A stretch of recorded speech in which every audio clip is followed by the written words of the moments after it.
માં ચોદામણાઓની કમી જ નથી દુનિયામાં. તો તમે ચિંતા ના કરશો, તમે જે કરી રહ્યા છો એ કરો.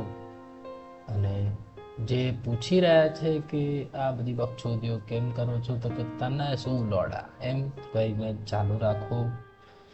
કારણ કે જ્યાં સુધી પૈસા નહીં આવે ત્યાં સુધી આખું ગામ તમને ચોદું ગણશે. પછી પૈસા આવવાનું ચાલુ થઈ જશે એટલે તમે ચોદુમાંથી એક સારા માણસ બની જશો.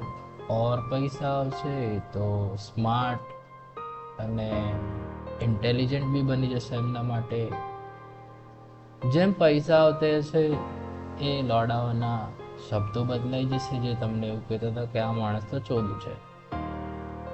એટલે ચૂતિયાની જેમ ખાલી લાગ્યા રહો, જે વસ્તુ કરી રહ્યા છો બીજાનું વિચારો નહીં. કારણ કે બીજાનું કાંઈ કામ નથી. કે આપણે શું કરી રહ્યા છીએ એ જજ કરો. પોતે જે કરી રહ્યા છો એના પર ભરોસો કરો. બાકી તમને જેમ ઠીક લાગે એમ કરો.